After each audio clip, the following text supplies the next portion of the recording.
تو آپ جتنے حضرات یہاں بیٹھے ہوئے ہیں، جتنے بھی دینی مدارس ہیں، تو آپ کی یہ ذاتی ذمہ داری ہے کہ ان مدارس سے آ کے پوچھیں آپ کی کیا مشکلات ہیں، آپ کے کیا مسائل ہیں، تو ان مسائل کو حل کرنے میں ان دینی مدارس کے ساتھ تعاون کریں، مدد کریں۔ میں سمجھا پا رہا ہوں اپنی بات؟ دوسرا کام کیا ہے؟ نبی نے فرمایا عالم، دوسرا سچ جس پہ رش کیا جائے، عالم جس کو اللہ نے علم دیا ہو اور وہ لوگوں کو خیر سکھاتا ہو۔ یہ بڑی زبردست بات ہے، خیر سکھاتا ہو، کیونکہ ہر عالم لوگوں کو خیر، بعض دفعہ عالم کا علم فتنے کا ذریعہ بن جاتا، اختلافی مسائل میں ہر وقت ٹانگیں چوڑی کرنا، ٹانگیں پتلی کرنا، یہاں ہاتھ ماننا، یہاں ہاتھ ماننا، زور سے آمین آہستہ، اس میں مناظرے پھڈے، اس سے اور کیا بھائی، نہ عالم بندہ زیادہ اچھا، ایسی چیزوں میں الجھا دیا۔ بھائی یہ فروعی اختلافی مسائل حل ہو چکے ہیں، یہ چاروں مذاہب جو مدون ہوئے ہیں نا، امام شافعی کا فقہ، امام ابو حنیفہ کا فقہ، امام مالک کا، امام احمد حنبل کا، یہ اختلافی مسائل کی بیس پہ ہی تو ہوا ہے۔ امت نے کہا بھائی سب کے پاس دلیل ہے تو سب ٹھیک ہے، کسی ایک کو فالو کر لو، دوسرے کو برا بلا مت کہو۔ یہ صحیح طریقہ ہے۔ غلط طریقہ کیا ہے؟ آپ ایک حدیث لے کے بس سب کو وہی کہو، یہی ہے۔ میں اس کی ایک مثال دیتا ہوں۔ نبی صلی اللہ علیہ وسلم نے بنو قریظہ کی طرف لشکر بھیجا، آپ نے فرمایا بھائی عصر کی نماز بنو قریظہ پہنچنے سے پہلے کوئی بھی نہیں پڑھے۔ ابھی حدیث آئی صحابہ کے پاس، راستے میں عصر قضا ہونے لگی، اب صحابہ پریشان ہو گئے۔ بعض نے کہا بھائی ہمیں تو بنو قریظہ پہنچ کے ہی عصر پڑھنی ہے کیونکہ نبی کا حکم ہے۔ بعض نے کہا نہیں بھائی، نبی کا مطلب یہ تھوڑی تھا کہ قضا ہو جائے، نبی کو کیا علم تھا کہ نماز قضا ہو جائے گی، تو اس لیے ہم پڑھیں گے۔ دونوں میں سے کسی ایک کا مقصد بھی نبی کی مخالفت بولو نہیں تھی۔ ایک نے قرآن کی آیت کو فوکس کیا، بھائی نماز مومنین پر مقررہ اوقات میں فرق ہے، عصر کی نماز کی حفاظت کرو، اور نبی کی حدیث میں تعویل کر دی انہوں نے۔ دوسرے نے حدیث کو فالو کیا، قرآن کی آیت میں تعویل کر دی۔ دونوں کا مقصد اللہ رسول کی اطاعت، ایک نے پڑھ لی اور ایک نے چھوڑ دی۔ اس کے بعد واپس آئے، اسی طرح بھائی بھائی تھے وہ، کوئی فرقے نہیں بنے، کوئی یہ نہیں کہا یہ دائرہ اسلام سے خارج اور یہ دائرہ اسلام میں داخل۔ نبی نے بھی کسی کو ملامت نہیں۔ اسلام نے کیا کہا ہے بھائی؟ بدگمانی مت کرو، مثبت سوچو، یہ کہا ہے نا۔ صحابی نے عرض کیا تھا یا رسول اللہ، ایک صحابی نے دیکھا نا آپ کی کیا نیکی ہے کہ نبی نے آپ کو دنیا میں جنت کی بشارت دی۔ انہوں نے کہا کچھ بھی نہیں، رات کو سب سے دل صاف کر کے سوتا ہوں، رات کو سوتا ہوں تو کیا کرتا ہوں، دل صاف، کہ بھائی جس نے الٹی بات کی اس کو سیدھا کر لیتا ہوں۔ یہی ہوتا ہے نا کہ وہ یہ جو کہنا تھا یہ غلط مطلب نہیں ہے، اس کا صحیح مطلب بھی لیا جا سکتا ہے۔ وہ فلاں جو مجھ پہ غصہ ہوا تو اصل میں حسد کی وجہ سے نہیں، اس کے دل میں میری اصلاح کا جذبہ بہت زیادہ ہے، اس لیے وہ ایکسائٹیڈ ہو گیا۔ سمجھ رہے ہیں کہ نہیں سمجھ رہے ہیں؟ دل صاف کر کے سونا یہ بہت بڑی نیکی ہے۔ تو وہ کتنا زبردست لفظ تبلیغ والے بولتے ہیں، پازیٹیو کوشش کرتے ہیں نا۔ آپ سوچو کہ بھائی بڑے کا ادب اس لیے کیا جائے کہ اس کی نیکیاں آپ سے زیادہ ہیں، اس کی زندگی زیادہ ہے تو اس کو زیادہ نیکیوں کا ٹائم ملا ہے، تو غالب یہی ہے کہ نیکیاں اس نے آپ سے زیادہ کی ہوں گی۔ چھوٹے پہ شفقت یہ سوچ کے کی جائے کہ اس کے گناہ آپ سے کم ہیں۔ کیا ہٹو بچوں مثال ہے یا نہیں بھائی؟ وہ ہم پتہ کیا کہہ رہے ہوتے ہیں، یہ چھوٹا ہے اس کو کیا پتا، میری نمازیں بھی اس سے زیادہ، میری زکاتیں بھی اس سے زیادہ، یہ تو بھی بچہ ہے کل کا، ابھی تو اس نے کوئی قربانی دی نہیں ہے، میں نے ماں باپ کی خدمت بھی اس سے زیادہ کی۔ اور بڑے کے بارے میں سوچتے ہیں کہ جو بدماشیاں میں کر رہا ہوں وہ اس نے مجھ سے زیادہ ہی کی ہوں گی، ٹھیک ہے نا، جو برائیاں مجھ میں ہیں، اس کی عمر 10 سال بڑی ہے تو 10 سال اس کے گناہ مجھ سے زیادہ ہیں، تو عقل کے لحاظ سے تو بات ٹھیک ہے، لیکن جب یہ ٹھیک ہے تو وہ بھی تو ٹھیک ہے نا کہ نیکیاں زیادہ کی ہوں گی اس نے۔ تو اسلام کہتا ہے کہ دوسروں کے معاملات میں آپ نے کیا سوچنا ہے، پازیٹیو، اس کی نیکیوں کی طرف توجہ اور اپنی خامیوں کی طرف توجہ، کہ میری برائیاں اس کی برائیوں سے زیادہ ہیں اور اس کی نیکیاں میری نیکیوں سے زیادہ۔ اس کا پتہ ہے فائدہ کیا ہوتا ہے؟ انسان ٹینشن لیس ہو جاتا ہے، ورنہ چڑھتا رہتا ہے بلا وجہ نا۔ آدھے مسئلے تو اسی وجہ سے پیدا ہو رہے ہیں، لوگوں سے نفرت کی وجہ سے، یہ اتنا برا، یہ اتنا برا، یہ ایسا کیوں، یہ ویسا کیوں، اسی سے ٹینشن میں آ رہا ہوتا ہے۔ تو اپنے آپ کو اتنا نیک سمجھنے کی ضرورت ہے ہی نہیں۔ کہتے ہیں کہ عزت ایسی چیز ہے جس کے حصول کی کوشش جس نے کی ہے نا اس کو نہیں ملی کبھی بھی، جس نے کوشش نہیں کی اس کو بہت مل جاتی ہے۔ تو ایک طریقہ تو یہ بتایا گیا کہ سوچو کیا، پازیٹیو۔ دوسرا طریقہ بتایا کہ اپنے سے کمتر کو دیکھو کہ جو آپ کو پیسے نہیں ہیں آپ کے پاس, تو ان لوگوں کو دیکھو جن کے پاس اتنے بھی نہیں ہیں. ایک صاحب کا فون آیا, 5 سال سے بے روزگار ہوں, گھر میں بھی صلواتیں ہیں, باہر بھی صلواتیں ہیں, ٹینشن میں. میں نے کہا بھائی جان گھر تو ہے نا, چلو صلواتیں سننے کو مل رہی ہیں, لیکن گھر والوں نے نکالا تو نہیں نا, چھت تو ہے نا. یہ جو فٹ پاتھوں پہ پڑے ہوئے ہیں نا, ان کے پاس رات گزارنے کے لیے چھت میسر نہیں ہے. میں نے کہا گھر میں ناشتہ بھی مل رہا ہے, دوپہر کھانا بھی مل رہا ہے, صلواتیں سنانے کے بعد مل رہا ہے, لیکن مل رہا ہے نا. ٹھیک ہے, اور صلواتیں باپ دادا کی طرف سے مل رہی ہیں نا, کوئی یہ تھوڑی کہ پڑوسی سنا رہے ہیں, وہ تو اپنے لوگ ہیں. تو اس لیے میں لوگوں سے 2 باتیں لازمی کہتا ہوں کہ ہسپتالوں میں بیماروں کو جا کے دیکھا کرو, جو خطرناک بیمار پڑے ہوئے ہیں نا, کوئی فالج میں نظر آئے گا, کوئی ڈائلسس پہ ہوگا, کوئی کیا عجیب عجیب آپ کو بیمار نظر آئیں گے. دوسرا, عیدی سینٹر کے مردہ خانے چکر لگا لو آج اس لیے کہہ رہا ہوں کہ پھر اگلے ہفتے تک بھول جاؤ گے. یہاں سے جب بیان کے لیے جاؤ نا, بیان سے فارغ ہو کے, تو عیدی سینٹر کے مردہ خانے کو ذرا ٹچ کرتے ہوئے. قبرستان میں تو اصل میں اس لیے عبرت نہیں ہو رہی, وہ مردہ تو نیچے چلا گیا نا, نظر تو آ نہیں رہا وہ. جب آپ عیدی سینٹر کے مردہ خانوں میں جاؤ گے تو بڑے بڑے فنٹر آپ کو برف کی سیلوں پہ لیٹے ہوئے نظر آئیں گے. بڑی امیدیں تھیں, ہم یہ کریں گے, ہم یوں کریں گے, ایسا کریں گے. فی الحال بحریہ ٹاؤن میں 3 پلاٹ تو لے لیے, ایک اور ہو جائے, طارق روڈ کی 2-4 دکانیں بھی ہو جائیں, ذرا آباد علاقہ ہے, اور دوسری شادی بھی ہو جائے. مفتی صاحب کے بہت سارے ہم نے بیانات سن لیے, اور پھر ایک سر دبائے گی, دوسری پاؤں دبائے گی. ٹھیک ہے نا. ایک صاحب مجھے کہنے لگے میں دوسری شادی کا سوچ رہا ہوں, کیونکہ میرے گھر میں بیگم جو ہے نا وہ کام کاج کرتی ہے, میری خدمت, تو کپڑے وپڑے استری نہیں ہوتے, تو ایک اور آ جائے گی تو اس کا کام کیا ہو جائے گا, ہلکا ہو جائے گا. وہ استری کر دے گی یہ گھر کے. میں نے کہا میرا خیال ہے کوئی مریخ سے آیا ہوا آدمی ہے بھائی تو, کیونکہ زمین میں لوگ اس طرح کی باتیں, نارمل آدمی اس طرح کی باتیں نہیں کرتا. مریخ سے آیا ہوا ہوگا کہیں سے, اس کو پتہ ہی نہیں زمین میں. میں نے کہا تو کر کے تو دیکھ. کہہ رہے ایک روٹی پکائے گی, دوسری سالن پکائے گی. میں نے کہا ایک روٹی سے, جس بیلن سے روٹی پکاتی ہے نا, ایک اس بیلن سے تیرا سر دھونے گی, اور دوسری جس چمچے سے کھانا پکاتی ہے اس چمچے سے وہ چمچہ تیرے سر پہ چلائے گی. تو آپ کہتے ہو یا تو کبھی ترغیب دیتے ہو کبھی ڈراتے ہو. تو میں ترغیب دیتا ہوں, مگر اس نیت سے نہیں کہ ایک پاؤں دبائے گی تو ایک کھانا پکائے, یہ نہیں ہوگا. ہو سکتا ہے دونوں کو ہوٹل سے کھلانا پڑے لا کے, کہ تم چپ کر کے بیٹھ جاؤ, لڑو نہیں, خدا کا واسطہ کھانا میں پکاؤں گا. تو یہ سب چیزیں یہ سوچ کے کرنے کا کہتا ہوں میں. تو خیر, تو دو چیزیں, اور بھی بہت ساری چیزیں اس میں. بنیادی چیز کیا ہے, بیماروں کو دیکھو, معذوروں کو دیکھو. میں ایک واقعہ سنایا میں نے پچھلے ہفتے, پتہ نہیں یاد نہیں مجھے سنایا یا نہیں سنایا. ابھی میں سفر تھا میرا اسلام آباد میں, تو وہاں ہمارے ایک جاننے والے ملے. انہوں نے وہاں اسلام آباد میں ایک بہت بڑے تاجر ہیں, بہت بڑے تاجر ہیں, کروڑوں روپے کا بزنس ہے ان کا واقعہ سنایا کہ جوانی میں اس آدمی کی آنکھوں کی بینائی چلی گئی. کوئی بیماری ہوئی ہے, بس ایک دم بینائی چلی. ہو جاتا ہے بعض دفعہ کوئی ایسا اٹیک ہو جاتا ہے, وہ بیچارہ علاج کرا کے تھک گیا, اس کی بینائی واپس نہیں آئی. تو انہوں نے بتایا کہ وہ ایک دن نیچے نا اسلام آباد میں وہ بنگلہ ہے اس کا جہاں وہ رہتا ہے, نیچے ایک شکر کندی بیچنے والے نہیں ہوتے, کندھے پہ رومال ہے, شکر کندی بیچ رہے, شکر کندی نہیں سوری, یہ جو بھٹا بیچ رہے ہوتے ہیں نا, دانے, مکئی کے دانے بیچ رہا تھا.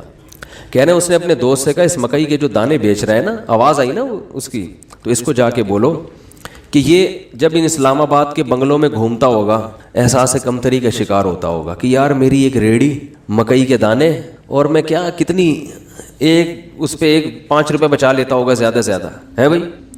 تو میں غریب آدمی ہوں, اور یہ کتنے بڑے بڑے لوگ ہیں جن کے بڑے خوبصورت بنگلے, اور میں ایسا غریب. تو اس نے, جس کی آنکھوں کی بینائی چلی گئی نا, اس نے کہا اپنے دوست سے کہ اس کو جا کے بتاؤ کہ تو اپنی آنکھیں مجھے دے دے اور میرا بنگلہ لے لے, اور یہ بھٹے کی ریڑھی کس کو پکڑا دے, مجھے پکڑا دے, میں اس پہ راضی ہوں. یعنی اگر یہ قدرت میں ممکن ہے, بہت مشکل ہے بات سمجھانا. یعنی اس کو بتایا کہ اس کو سبق دلاؤ کہ احساس کمتری کا شکار ہونے کی تجھے ضرورت نہیں ہے, تو مجھ سے زیادہ مالدار ہے, میں اپنی پوری دولت بیچنے کے لیے تیار ہوں اگر مجھے کہیں سے بینائی میری واپس لوٹ آئے. یعنی اگر قدرت مجھے یہ آپشن دے کہ بھائی تو اس مکئی بیچنے والے کی جگہ ریڑھی میں صدائیں لگا رہا ہے, دھوتی پہن کے اور پھٹے پرانے کپڑے پہن کے گھوم رہا ہے, ہم تجھے اس کی جگہ لے آتے لیکن آنکھیں مل جائیں گی, اور اس کو بنگلے میں لا کے بٹھا دیتے لیکن آنکھیں اس سے چھین لیں گے, تو